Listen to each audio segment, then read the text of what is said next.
Okay, hey everybody, welcome to another episode of On Point EDC. Now, it's been a little while since I did my last review, and I did mean to get this one out there a lot sooner, but hey, what can I say? This is still my side gig. So, this particular knife is the Quiet Carry IQ. Now, a little bit about the brand. Quiet Carry is a small Southern California based operation, basically, and they just designed some pretty stylish modern pocket knives, and then they basically outsource their production. I don't think they have anything that's really produced on this end as far as their knives go, but I gotta say they've always had quite an eye-catching aesthetic, really cool minimalist lines and designs.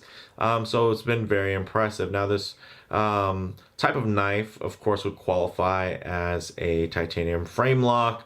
Now, some key common characteristics and design language. Of course, you're gonna have that Reeve integral lock, which basically is more so known as a frame lock, which is just an evolution of the Walker liner lock, of course, with a titanium handle and the integrated frame lock itself.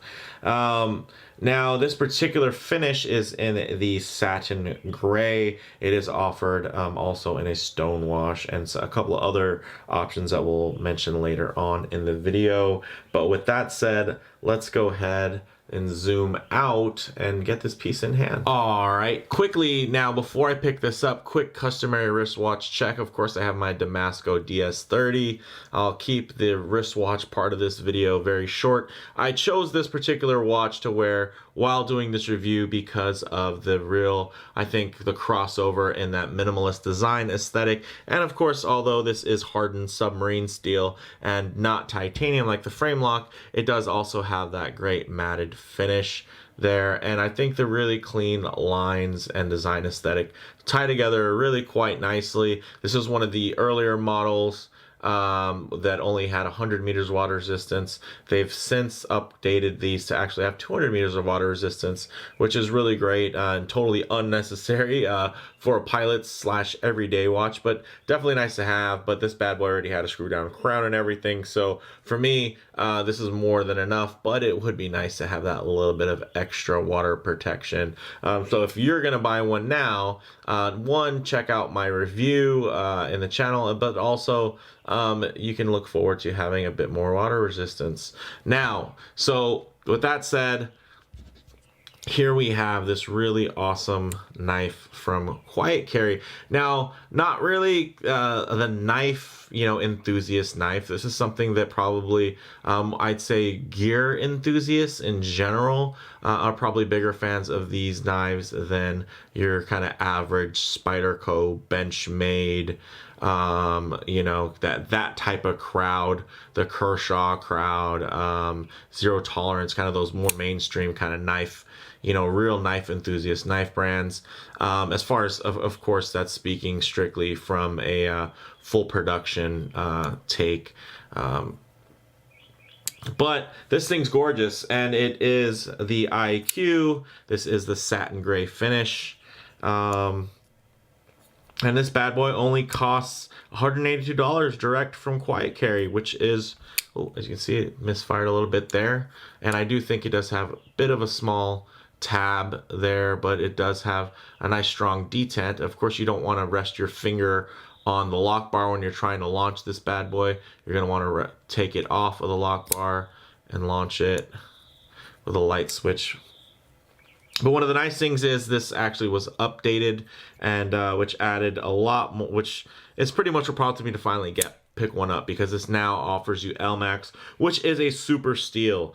So above the premium level of steel of, let's say, an S35 would be more in the super steel range, more akin to something like an M390, CTS 204P, or 20CV. So of course, out of all those, ELMAX is probably one of the ones that's a little bit more touchy when it comes to the heat treat. So in production knives, normally ELMAX isn't hugely desirable, but it's definitely a step up from VG10. It's a couple steps up. So really, really nice there, and I just love the shape and the silhouette of this piece. It is, of course, a modified sheep's foot blade, which is very, very handsome. And then it does have that nice flat grind with that swedge also up top. Super thin, as you can see, razor sharp out of the box, which is really, really nice. And then it does actually have a really nice clean sharpening choil there, so you can keep this ELMAX brushed up and nice and sharp, just like it is from the factory. Now, this is, of course, that grade 5 6AL 4V titanium. It's bead blasted. It does have a milled deep carry pocket clip, which are not always two things that go together. Most of the time when you get a milled pocket clip, it's not deep carry. So I think it's really cool that they actually did do that here, where you can see there that thing's just going to sit totally underneath your pocket, essentially, with really nothing much sticking out. So really, really cool from that standpoint.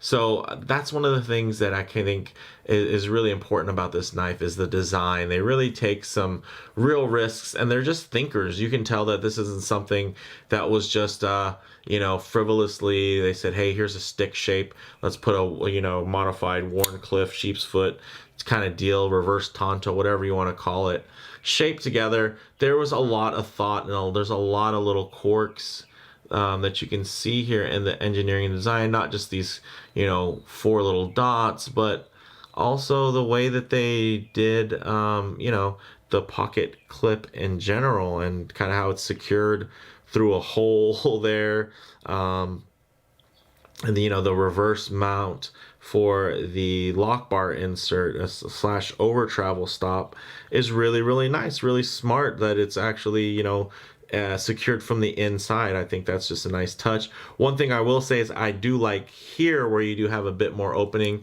so you can get some purchase to close it. I wish they had the same bit of opening back here so that when you actually flip this bad boy, my finger, that it wouldn't eat up your fingernails. Now I have short nails right now, but I actually did trim them before this review, because as you can see, the fingers, that's not from any type of blade or anything, that's actually from here.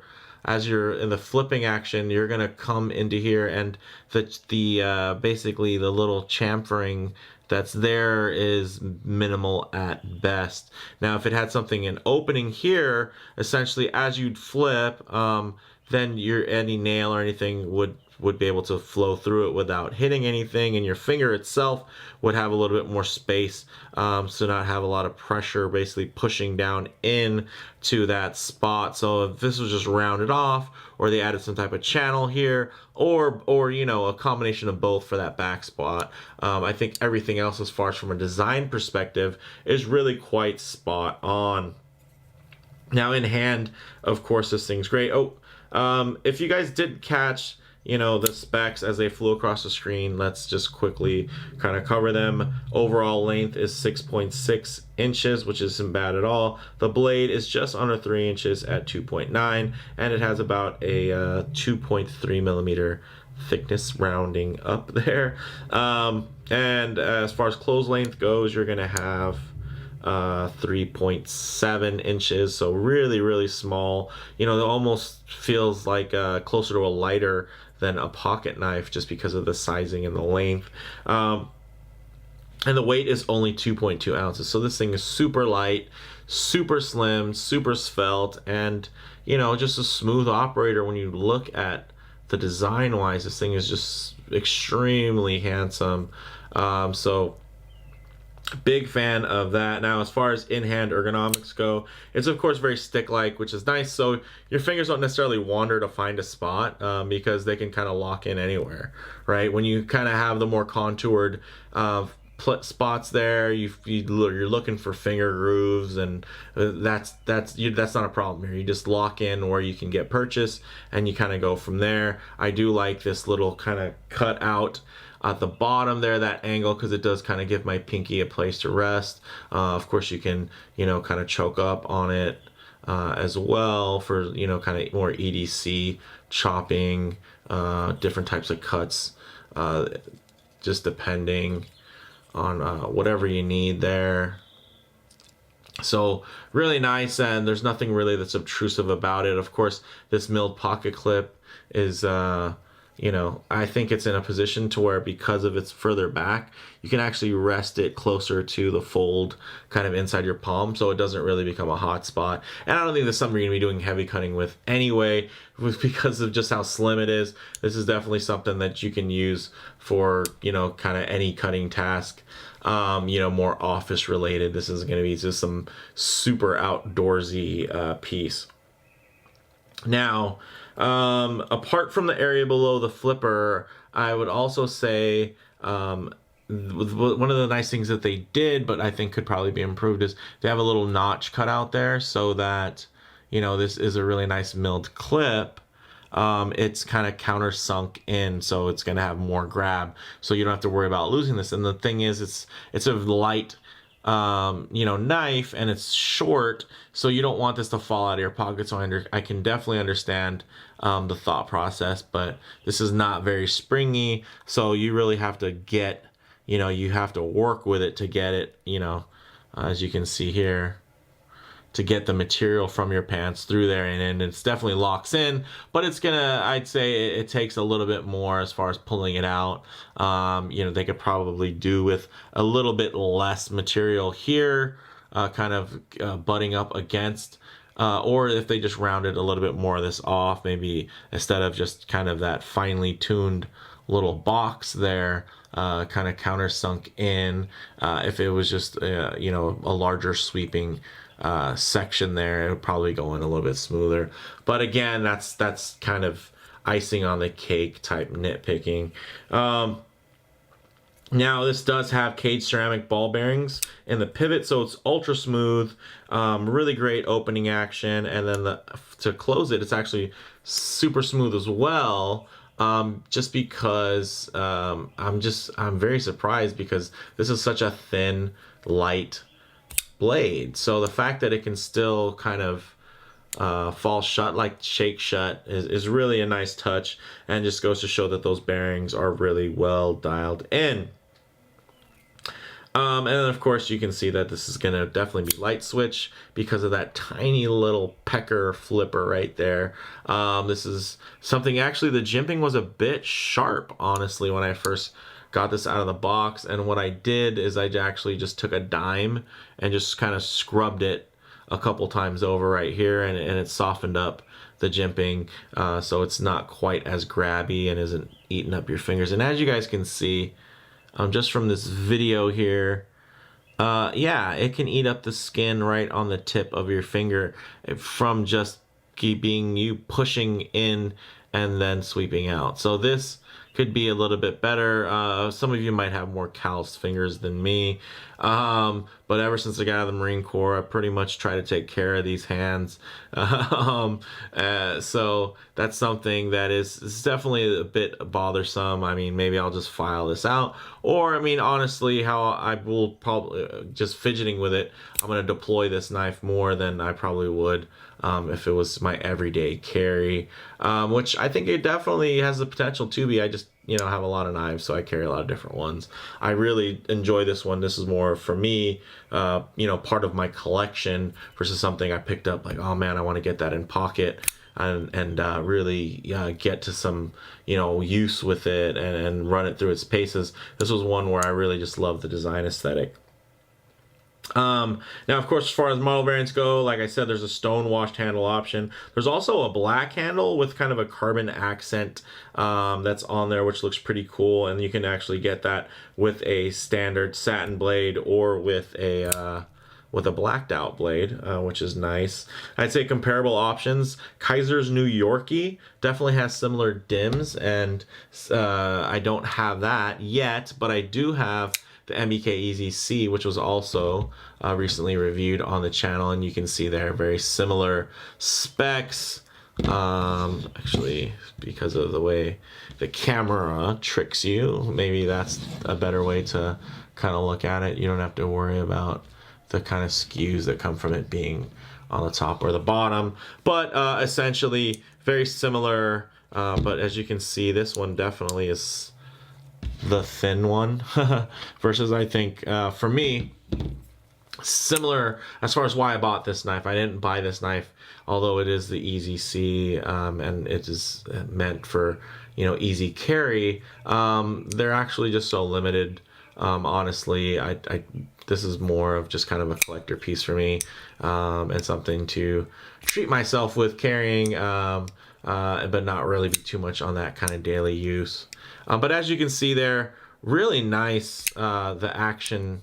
They have a different approach here where basically you get more purchase. It's a little bit slipperier, but it slips off, and you're not, basically because of the ramp, your fingers coming away from the body, so it's not affecting your fingertip there.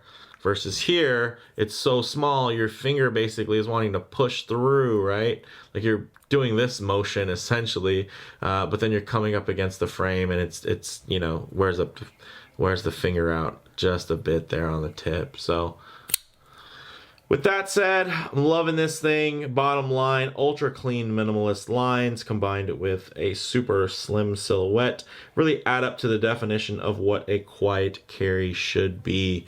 This thing is not loud in any way in its design or its execution even. It is just a very nice utilitarian piece, very minimalist. Ties back in with this Damasco here, very minimalist, as you can see, and then you have the bonus of that ELMAX steel. So really great from that aspect. I'm definitely going to pick up a Kaiser Yorkie and do probably a head-to-head with that. I was planning on originally comparing the EDC to here in a kind of a comparison, but the EDC is just a hair bigger, and I think the Yorkie might be just a bit more of a, and then of course the Yorkie is readily available versus here. With the EDC is, you know, very small production runs there, versus this one's would be a lot more mainstream. So the Yorkie would be a kind of better comparison. So look forward to that. Let me know what you guys think in the comments below. And if you liked the video, please do hit like. And if you aren't, please subscribe for more content just like this. Thanks, guys.